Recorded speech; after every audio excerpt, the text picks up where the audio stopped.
Everyone welcome छ हजुरहरुलाई मेरो YouTube च्यानलमा है। अनि आज चाहिँ म कति दिन बादमा युट्युब च्यानल फेरि चलाउँदैछु नि त हो। अब बिहा भएकोदेखि चाहिँ अहिले फेरि कन्टिन्यू गर्दैछु। दसैँ चाहिँ कति बिजी भएको कारणले गर्दाखेरि भ्लग हाल्नु पाइन नि त हो। अन्त अब चाहिँ मैले कन्टिन्यू गर्दैछु। अनि आज चाहिँ म कहाँ जाँदैछु भन्दाखेरि चाहिँ आज चाहिँ म मानेभन्ज्याङ नेपाल साइड जाँदैछु हो। त्यहाँ चाहिँ मरो छ नि त हो। अनि त्यहाँ जाँदैछु। अनि मसँग जाने चाहिँ मेरो नन्दा छ। हेलो भनिदेऊ। चाहिँ मेरो नन्दा हो। आज चाहिँ हामी दुईजना जाँदैछु है। अनि साथीहरू चाहिँ बादमा आउनेवाला छ। अनि अब अहिले चाहिँ हामी सानो काम भन्ज्याङमा छ भनेर चाहिँ त्यो कारणले गर्दाखेरि चाहिँ हामी अहिले स्पिड जाँदैछु नि त हो। अनि हिँड्नु परिरहेको छ, गाडी पनि पाएन। अनि हजुरहरू देखिसक्नुहुन्छ है, दिन चाहिँ यस्तो धुम्म लागिरहेको छ होइन, पुरा जाडो छ। अनि हजुरहरूलाई चाहिँ अब मानेभन्ज्याङ पुगेर अनि त्यसको चाहिँ उता नेपाल साइड चाहिँ है हजुरहरूलाई देखाउने छु कहाँ छ मोरो घर, कहाँनिर हो के हो भनेर तपाईँहरू देखाउने छु है। मलाई पनि त्यस्तो जानकारी छैन, म फेरि नयाँ नयाँ हो नि त हो। अनि हजुरहरूलाई म त्यहीँ गएर भेट्नेछु। बाई बाई, हेर्दै गर्नुहोस् होला।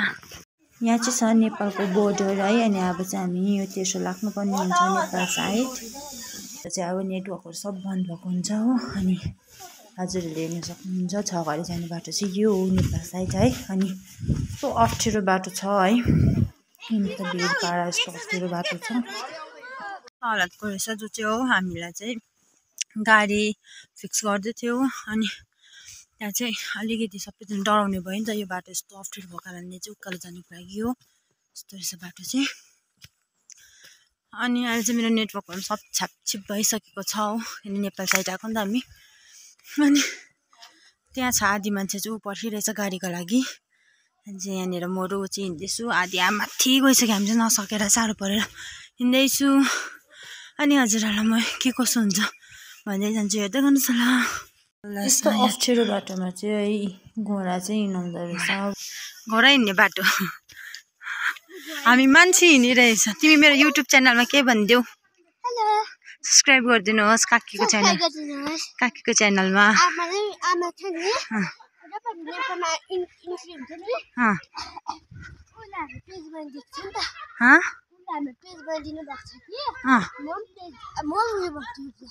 भ्लग बनाउने।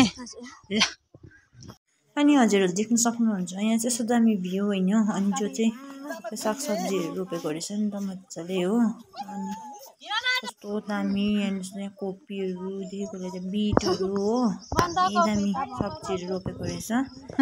अनि हामी 21 जनामा चाहिँ यतिजना मान्छे मात्रै छ, बाँकी अरू कहाँ कहाँ छुट्टै छुट्टै। अघि हामीले मिलाएको गाडीमा चाहिँ हामी चढिसकेको छु। अब चाहिँ जानुको लागि रेडी छु यस्तो अप्ठ्यारो बाटोमा। बाटोको अप्ठ्यारो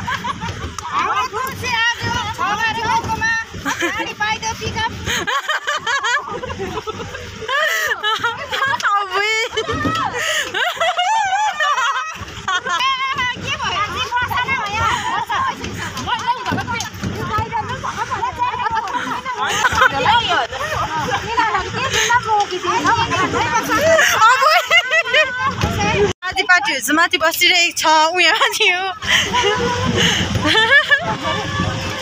ल्याउनु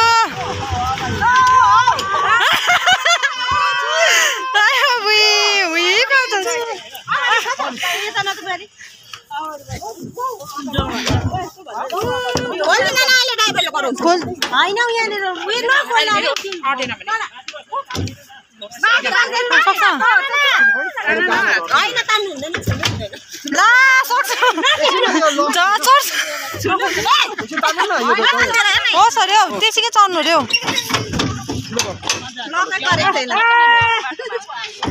पुग्नु त धेरै 15-20 मिनट जस्तो लाग्छ। 15-20 मिनट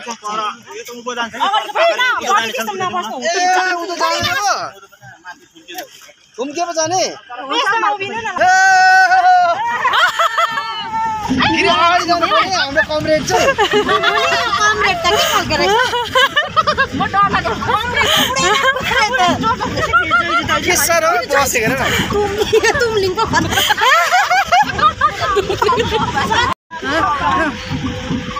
कस्तो अप्ठ्यारो रहेछ है। म खिच्नै पर्ने त। हजुर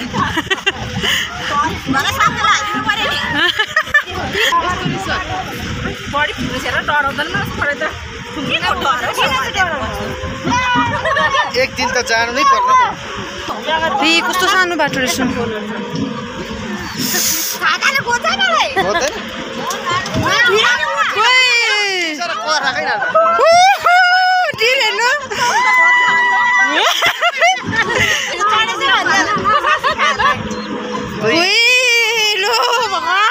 बाटो चाहिँ यहाँ यसो गरिरहेको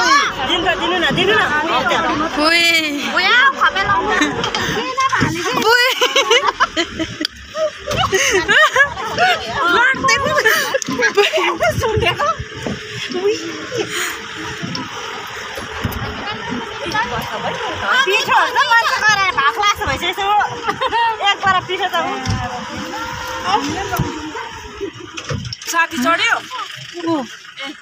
फरन छिट्टै चढ्छ अरे नि त हो फरनमा लान्छ अरे बस झक्कै समातेर भेटिन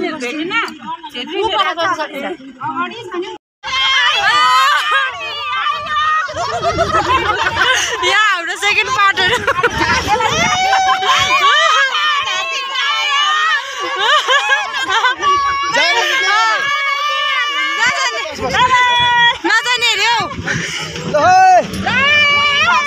अब फेरि हामीले गाडीबाट निस्केर हिँड्न सुरु गरिसकेको छ अनि अब यो ओह्रालै हिँड्नु पर्दछ यस्तो थाक्यो है खुट्टाहरू अनि सबैजना जाँदैछ हामी आधी चाहिँ यहाँ हिँड्दैछ आधी माथि छोडिरहेको छ हो अनि जम्मा हामी चाहिँ 22 जना आएको नि त हो अन्त 22 जनामा हामी यहाँ कतिजना कम्ती छ अहिले आधी माथि छोडियो अनि यहाँको चाहिँ दिनहरू यस्तो छ मोरो घर चाहिँ त्यहाँ तल रहेछ त्यहाँ तल चाहिँ पुग्नुपर्छ हामीले चाहिँ ढ्याङ्ग्रो सुन्दैछ नि त डङ डङ डङ डङ गरेको त्यहाँ तल पुग्नुपर्ने रहेछ अनि हजुरहरूले देख्नु सक्छ यहाँ चाहिँ मानेमा घुम्नु हुँदैछ सबैजना है अनि सबैजना घुमिसकेको छ अब 2 जना घुम्दैछ यहाँ घुम्यो भने चाहिँ राम्रो अरे भन्छ नि त हो सबै घुम्छ म चाहिँ घुमिनँ अल्छी लाग्यो पुरा थाकिसकेको थियो नि त अन्त त्यहाँ घुम्दा र नघुम्दा त भनेर चाहिँ घुमिनँ अनि हामी चाहिँ उकालोतर्फ लाग्यो अनि हजुरहरूलाई यहाँ बाटोमा देखाउने ढुङ्गा देखाउँछु यहाँ चाहिँ कत्रो ढुङ्गा रहेछ होइन अनि यो ढुङ्गा मुनि चाहिँ ओह्राल रहेछ यो माथि ढुङ्गा छ